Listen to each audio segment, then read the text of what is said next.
The Adventures of Sherlock Holmes, starring Basil Rathbone and Nigel Bruce.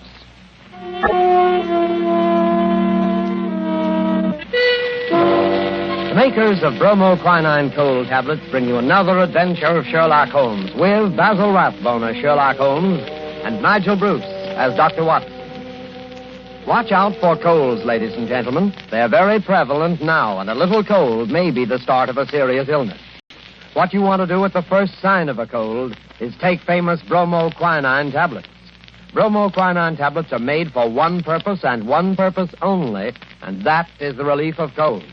They act fast, give you speedy results, and that's what you want when you have a cold. Bromoquinine tablets are known the world over for their efficacy. Trust to reputation when buying a medicine. Do this when you feel a cold coming on, and you'll ask for bromoquinine cold tablets. And now, as we make our way through the night to Dr. Watson's hospitable door, we notice a feeling of spring in the air. The buds are swollen on the trees, still black and dripping from the rain. There's the smell of warm, damp earth. Delicious. Hey, Mr. Manning? Well, hello, Dr. Watson. I didn't see you in the dark. Yes, I've been out checking up to see if my magnolias survived the winter. Any casualties? No, they all seem to be fairly bursting with buds. There's nothing as delicious as that first faint whiff of spring. All is treacherous. Come along to the house before we both catch our death of cold.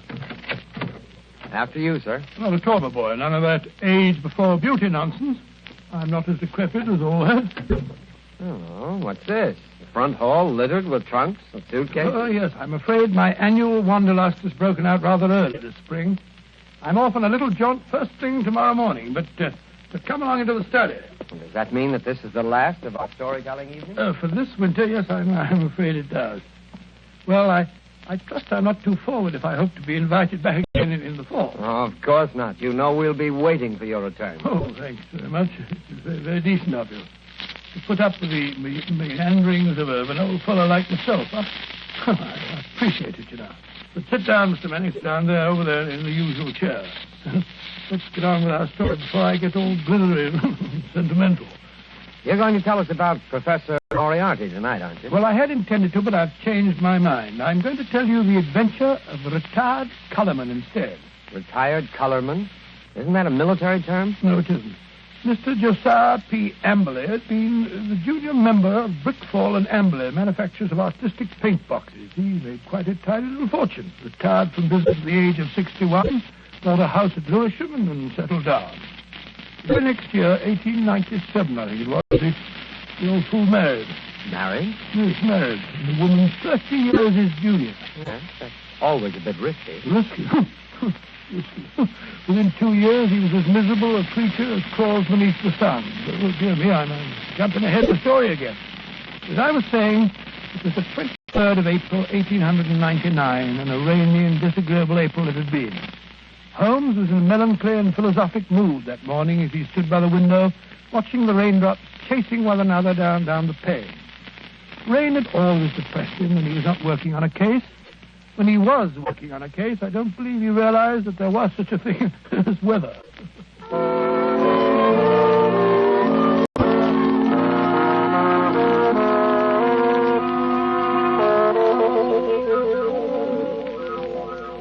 Look at that beastly rain. Hasn't stopped for 3 days. Might as well be another flood. Well, heaven only knows what transgressions could have brought it on. That's been a really first-class crime for months. Oh, cheer up, Holmes, cheer up. It's probably good for the crops or something. A shortage in crime? No. The rain, of course, probably makes the little buds sprout and the little shoots shoot. Oh, don't be so blasted optimistic. More likely rotting all the seed that's already been planted. Rain, where the deuce does it all come from? This confounded English climate? Why any man with half a brain stays on this rain-soaked, mist-bound island is beyond me. I doubt if the men have anything to do with it. It's the ladies, God bless them. This climate gives them perfect complexions, and with so many lovely creatures about, what Englishman would think of quitting the country? So much beauty, such exquisite... Oh, rubbish, Watson, rubbish. The spring has given you a temporary softening of the brain. I regret to say it seems to have that effect on most impressionable males. Impressionable nonsense. When a woman's concerned in one of your cases, you never even notice whether she's 16 or 60, and then you don't care whether she's got a well-turned ankle or whether she's flat-footed. Oh, why should I? Holmes, there are times when I think you're a cold-blooded fish. Possibly, Watson, possibly. Why do you suppose the fool doesn't show up? What fool? Josiah P. Amberley. Oh, is he one of your clients? Oh, I suppose I may call him so. He's been sent to me by Scotland Yard. Oh, by Scotland Yard. Quite. By Lestrade, to be exact. You must consider the case fairly hopeless if Lestrade hands the matter over to me of his own accord. Look, Holmes, there's a cab drawing up in front of our front door. He must be your client, Mr. Amberley. Yeah. Strange-looking individual, Watson? He's quite an old fellow. Looks literally bowed down with care. Ah, but no weakling. Look at those shoulders and that chest. The framework of a giant. He's arguing with the cab driver about the fare. Huh. Watches the pennies, eh? I must say I don't like his face. So fierce and eager, and the way those snaky locks of grizzled hair stick out from under his hat. I wonder what he's worrying. What's worrying Mr. Amberley? Willing to bet it has something to do with money. I imagine nothing else could upset him to any great extent. Nonsense, Holmes. You always look on the base side of human nature. Here he is now. Come in, come in. Now, which of you is Sherlock Holmes? I am. This is my friend, Dr. Watson. Oh, are you... I'm a broken man. He's robbed me, the swine. Taken everything I had in the world. I thought he was my friend, and he took everything. Right from under my nose, in my own house. Robbed me, he did. Yes, I felt sure it was a question of money. Money? Who said money? He stole my wife, the light of my life, the apple of my eye. It's true she was very expensive, but after all, she was my wife, and he stole her. Now, Mr. Amberley... My beautiful blonde wife, hair like gold, and my securities. The money I saved up with years of hard work. Gone, all gone. Yes, thank you. First, tell us about your wife. How long have you been married? 2 years. 2 years, and she's tired of me already. 2 little years. Easy now, good man, easy. More facts and fewer recriminations if we're to get to the bottom of this case. Well, 3 years ago I retired. Bought a house. Big house at Lewisham. Cost me plenty of money, that house did. Well, sir, I'd never lived alone in a big house before, and got sort of lonely. House began to need looking after, so I thought I'd start looking around for a wife. Nice, healthy, young wife to look after me. Then I met Ella. Handsome girl she was, too. A good cook. Hair like gold. Could bake a beef and kidney pie that would melt in your mouth. So I thought I might as well get married. Yeah, very practical, I'm sure. Yes, that's what I figured at that time. But, Lord, Mr. Holmes, the money a woman runs into. They made my heart bleed the way the money went. I should have thought you'd have been glad when the other fellow took it off your hands. But who was this... This wolf in sheep's clothing? Yes. His name was Dr. Ray Ernest, a young fellow. Used to come over nights and play chess with me. I see. He stole your wife. Yes, and my securities. Yes, but surely the securities are registered. You can hardly hope to convert them. Maybe not, but I must have them back. And you've got to find those securities for me, Mr. Holmes. You've got to find them. And your wife, of course? Well, of course, wherever she is, they are. Not quite. On the other hand, Mr. Amberley, I confess I don't see that I can be of much service. It's a routine matter, and I'm sure that Scotland Yard would be only too glad... They haven't found not a single security. Very well. And we'll do our best. Dr. Watson will take a run down to your house at Lewisham to look over the grounds. Oh, really? Oh, Yes. Lewisham. I hardly expected you to come yourself. After my heavy financial loss, nobody cares if an old man's heart is broken. Now, stop that blubbering. I'm not coming myself because I'm preoccupied with the case of the 2 Coptic patriarchs. This particular case doesn't seem to be very complicated. I'm sure, Mr. Amberley, that Dr. Watson can handle it as well as I could myself. Well, if that's the best that you can offer, I suppose I must be satisfied. Pampered, that's what she was. And that young man, that dirty pickpocket, I treated him like my own son. He had the run of the house. And now look how they've treated me. Me, you never harmed a soul. Quite. And now, good day, Mr. Amberley. Yes. Well, good day, Mr. Holmes. And I shall expect Dr. Watson this afternoon. You have my address, I believe. Oh, the ingratitude, the rank ingratitude of it all. I must say, Holmes, I like the way you shoved all this off onto my shoulders. Coptic patriarchs, indeed. You just don't want to go. Right, Watson, right, the very first time. You've been begging for a case all to yourself for months. Well, here it is. Yes, and a nice case you've given me, I must say. That old skinflint. Oh, my daughter, oh, my ducats, eh? The emphasis on the ducats, if I'm not mistaken.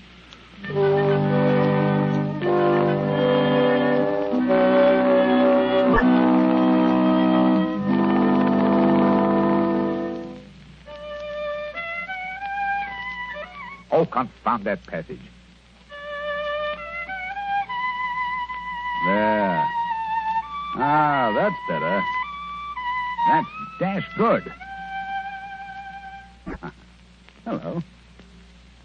Steps on the stairs. Watson, if I'm not mistaken, and in a triumphant mood. Hello, Holmes. Well, I'm back. Hail the conquering hero. A successful afternoon, I take it, with the light of victory in your eye. Well, I did manage to dig up a kill. Good. How about Mr. Amberley's place of residence? What's it like? Well, he calls it the Haven. Oh, charming. Yes, isn't it? I think the place would interest you, Holmes. You know that particular quarter, the monotonous brick streets, the weary suburban highways. Well, right in the middle of them lies this beautiful old home, surrounded by a high sun-baked wall, mottled with lichens and topped with moss, the sort of wall... You may omit the Percy, Watson. I note that it was a high brick wall. What? I should have guessed it was the Haven, even if I hadn't asked the lounger who was smoking outside in the street. A lounger? Yes, a tall, dark, heavily moustached man with a curious look in his eye. With great tinted glasses and a Masonic type-in? Good heavens. How'd you know? Oh, the fool. A child of 10 could have seen through that. Oh, Mr. Holmes, I don't see. Never mind. Continue with your story, Watson. Well, I'd hardly entered the gateway before I saw Mr. Amberley coming down the drive to meet me.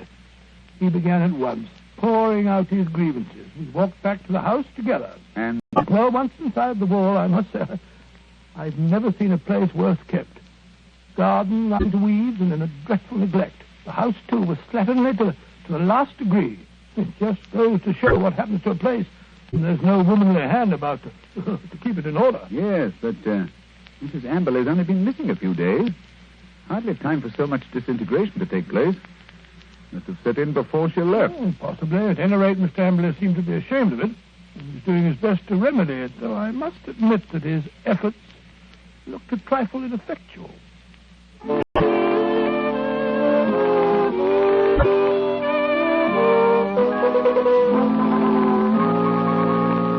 What's to become of me? What's to become of me? My wife gone, most of my fortune stolen. Oh, come in, Dr. Watson, come in. Here you see what remains of what used to be called my home. An Englishman's home is his castle, so they say. But home is where the heart is. And my heart... Look out, Dr. Watson, look out. That woodwork's just been... Oh, look at that. My best pair of trousers. Too bad. Careful. You almost kept in that pot of paint. Oh, dash it all, Em. This is absolutely the limit. Sorry, I shouldn't have left that pot of paint in the middle of the passage, I suppose. When one's alone in the house, one forgets. Alone? So you've been doing this painting yourself? It must strike you a strange occupation under the circumstances. One must do something to ease an aching heart. And step in here, Dr. Watson. This is my study, my sanctum sanctorum. Oh, sanctum sanctorum. I see you've just finished painting woodwork in this room, too. What a smell of paint. Yes, it's not dry yet. That's why I have a fire in here. Now, let me see. Where did you keep your securities? In the safe in that wall. This room is really a strong room, like a bank, with an iron shutter on the window and an iron door, burglar-proof. Ah, that's the irony of it. No thief from without could have taken my money, but my wife, my own wife. There's a picture, Dr. Watson, on the mantel, taken in a wedding dress. Nice-looking girl, Emily. It doesn't look the sort... the viper, the ingrate. Oh, really? Why, that very night, I bought 2 upper circle seats at the Haymarket Theatre. Wanted to give her a treat, I did. Oh, didn't she go? No. Last moment she said she felt sick. Said she had a headache, she did. I believed her, went alone. When I came back, she was gone. The safe was right... Just a minute. What night was that, Mr. Emily? Last Thursday. Oh, Thursday, was it? Yes, an unused ticket. Money wasted. She was always wasting money. May I have that ticket, Mr. Emily? Hold on. You've thrown it in the fire. Oh, why? I want to get rid of it. I want to get rid of everything that reminds me of her. Here, give me that picture. Well, I see. There, into the fire she goes, closer. May her soul burn in torment. Her picture's burning now.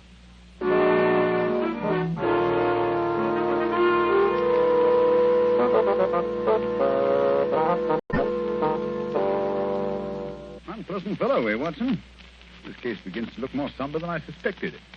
If you could only have brought me that ticket, Watson. Oh, I did my best, Holmes.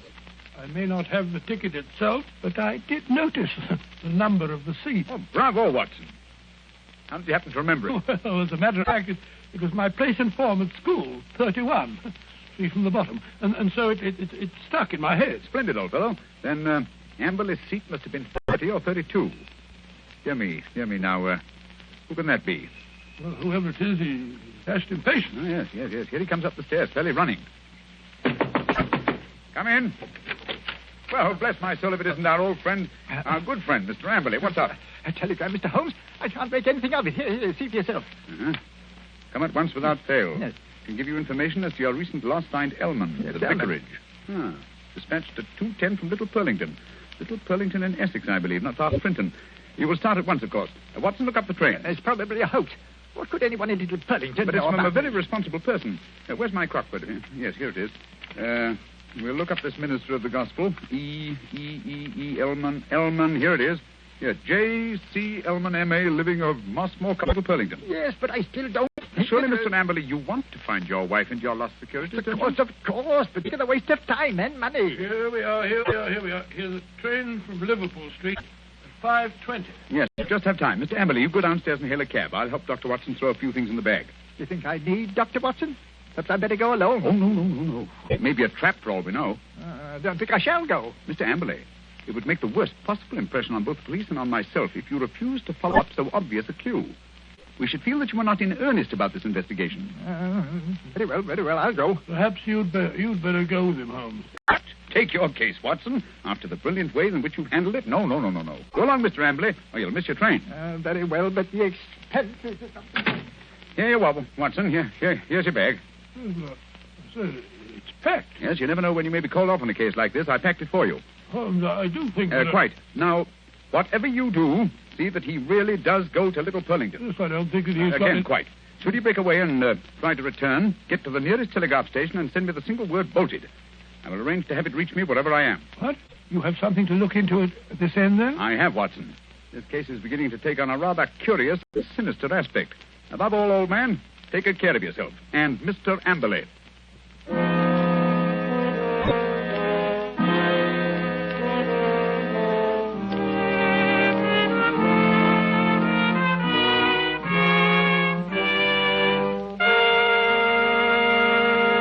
Before we find the outcome of Watson's curious mission, ladies and gentlemen, I have a few words to say. Here's what you want to do when you feel a cold coming on. Here's what you want to do at the very first sign of a cold. Take famous bromoquinine cold tablets. Bromoquinine tablets don't fool. No, sir, they get right after a cold symptom. They get right after a cold's misery. They relieve the headache and other pains that go with a cold. They relieve that stuffiness and feeling of depression that accompanies a cold. They help reduce the fever that goes with a cold. Bromoquinine tablets are fast and decisive in their action. First, because they're made especially for the relief of the common cold. And secondly, because they act internally. You can take lots of things for the relief of a cold, but nothing more reputable and reliable than famous bromoquinine tablets. Get them at any drugstore at the first symptom of a cold. Ask for bromo, B-R-O-M-O, quinine, Q-U-I-N-I-N-E, bromoquinine cold tablets.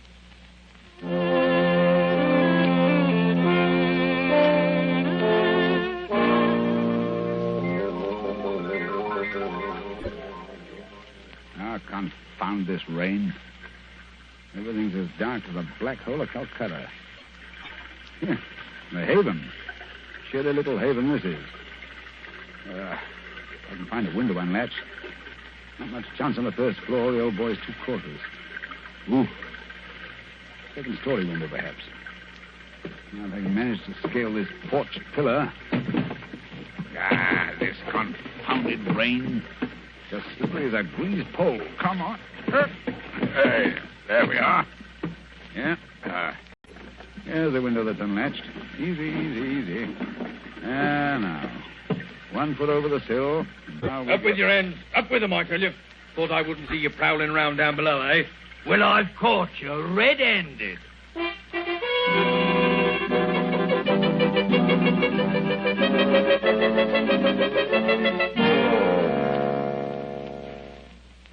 Nice wild goose chase that turned out to be.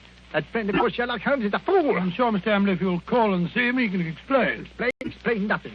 That vicar had never seen that telegram before. The way he treated us. You might have thought we were suspicious characters.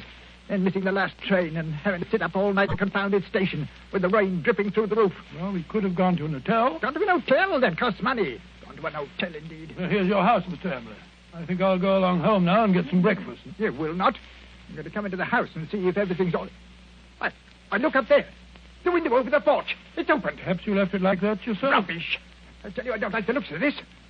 Where's my key? Here it is. We'll soon find out. I say, it is gloomy, isn't it? Look. Someone's been here right enough. Footprints on the fresh paint. I'll find them if I have to tear the place apart. No need for that, Mr. Amberley. We're here waiting for you in the study. Holmes! Good heavens, what a start you gave. How did you get in here? Climbed in through an upstairs window. That's burglary, young man. Yes. Burglary has always been an alternate profession, and I cared to adopt it. I'll admit I was glad I hadn't when I walked into Inspector Lestrade's gun last night. He thought I was a burglar, too. But come, we're keeping him waiting. He's in the library. Here they are, Lestrade. I told you we could expect them back before 10. No, but look here, that's not Lestrade. That's the man I saw loitering in front of the gate yesterday afternoon. The fellow with the black moustache and the glasses. Yes, that's right, Dr. Watson. Yes. Lestrade fondly imagines that's a disguise. Oh, now look here, though. It's as obvious to anyone who takes the Now, trouble. look here, I've had enough of this. I won't have two busybodies prowling around my house in the middle of the night. And what's more, Mr. Sherlock Holmes, I suspect you sent that telegram yourself. Very clever of you, Mr. Amberley, very clever. You look a trifle pale. I thought a night in the country might do you no, good. enough of that. What kind of a fool do you take me for? I have you put behind the bars, all of you. Oh, surely not Inspector Lestrade. Why, he's from Scotland Yard. I don't care if it's from the House of Lords. Yeah, none of that. You're all disgraced, publicly disgraced. Breaking into my house in the middle of the night. Oh, I'll get you for that. What were you doing in here last night? Answer me that. Looking for the bodies. What? Looking for the bodies of your wife and Dr. Ernest. What have you done with them? How dare you? You murdered them in this room. We have ample proof. Why, you... Stop him, Watson. Stop him. He's got a capsule in his hand. It's poison. He's going to swallow it. No. Come on, you get that out. Spit it out. Spit it out. Spit it out, or I'll choke No you. shortcut, Mr. Amberley, if you please. Everything decently and in its proper place. Take him away, Lestrade. Right, come along now. No more monkey business. I won't put up with that. All right, come. Phew, what a scene. So that old brute Ambler's a murderer, eh? How did you find it out? Well, the first clue was the theater ticket, which you didn't use. We found that out. Oh, that destroyed his alibi. Yes, the theater people assured us that there had been 2 empty seats, not just one. The second clue was the smell of fresh paint. What was he trying to hide by that? Yes, what? Gas. He asphyxiated his wife and Dr. Ernst in this room, Good heavens. his strong room, which was as near airtight as anything could humanly possibly Yes, be. but how? Well, that's what I wanted to find out. That's what I was looking for when I broke into the house last night. And what did you find? Look here. Notice the gas pipe along the skirting here? It rises in the wall, in the angle there, and ends in that plaster rose in the center of the ceiling where it's concealed by that ornamentation. The end's wide open. How horrible. Yes, then look here. Look, near the floor. What do you make out? 2 words written on the wall. We were. Then a scroll. We were. What does that mean? The poor devil was trying to write, "We were murdered." I can see the whole ghastly scene. It was last Thursday night. Amberley had lured his wife and Dr. Ernest into this room.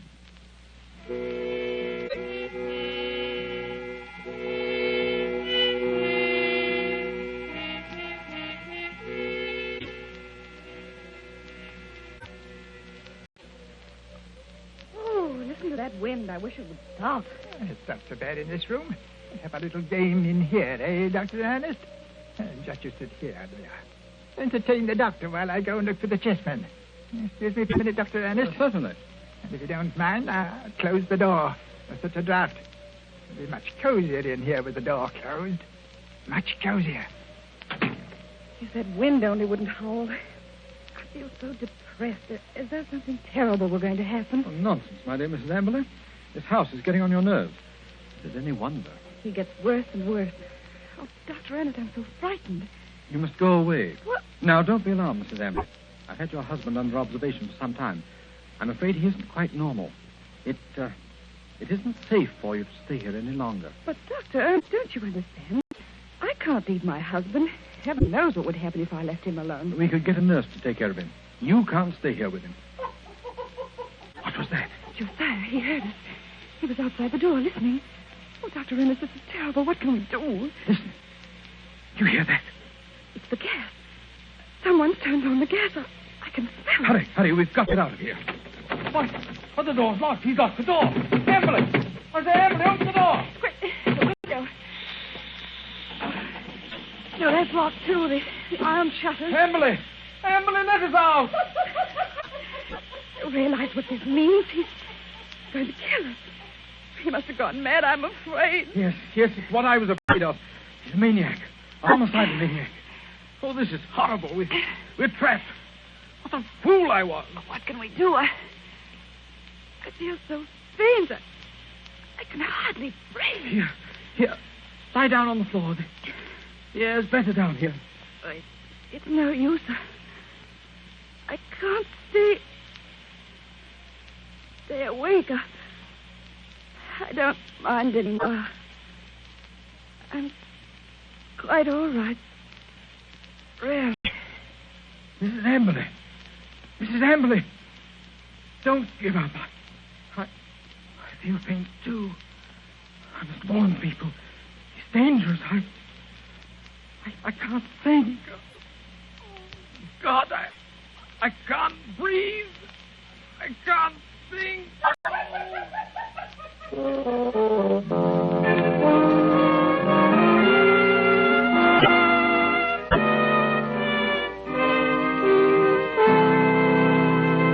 What a tragic story, Dr. Watson. Was Mr. Amberley insane? They decided he was. He ended his days in an asylum. Did they ever find the bodies? Yes, at the bottom of an old well, the opening of which had been cleverly concealed by a dog catcher. I see. And now I'm afraid it's time to say goodbye. Well, not goodbye, Dr. Watson. Au revoir. Well, just as you say, Mr. Manning. Anyway, in conclusion, I want to thank you and our radio audiences who so patiently listened to the reminiscences of a sentimental old fellow. And I want to wish you all, old and young, an extremely happy summer. Thank you, Dr. Watson. Ladies and gentlemen, in just a moment, Basil Rathbone would like to say a few words to you. But first, may I give you a word of advice? Remember the danger of the so-called common cold. Remember the sickness it can cause and the bills it can cost. Act promptly, decisively, at the first sign of a cold. Take famous bromoquinine tablets. Bromoquinine tablets have a reputation. Their fame extends to all quarters of the globe. Their merit is an assured fact. Reliability is the one thing you want in any medicine, especially medicine for the relief of colds. Don't wait. Don't procrastinate when you feel a cold coming on. Go right to your druggist and get a box of bromoquinine tablets. The small cost may save you a lot in grief and expense. Ask clearly for bromoquinine cold tablets. And now, here's Basil Rathbone. Ladies and gentlemen, to me, Sherlock Holmes has always been one of the greatest characters ever created. Tonight, as our present series ends, I'd like to thank our sponsor, the makers of bromoquinine, for giving me the opportunity of playing Holmes on the air, especially with such an inspired Dr. Watson as Nigel Bruce. Oh, Basil, that's very... Please. Oh, sorry, what? Speaking for myself and Mr. Bruce, may I express our gratitude to our radio audience for the many letters of interest and encouragement that we received. And finally, a word of appreciation to all the performers and others concerned with this program who have helped so immeasurably in making the Baker Street days live again. And now, until fall, it's time for me, too, to say au revoir and good luck.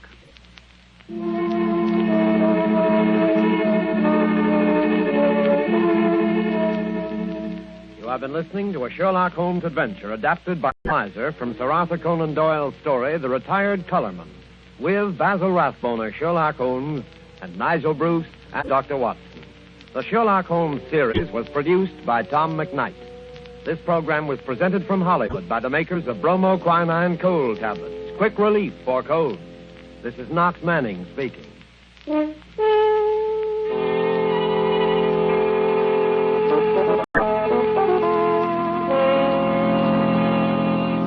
This is the National Broadcasting Company.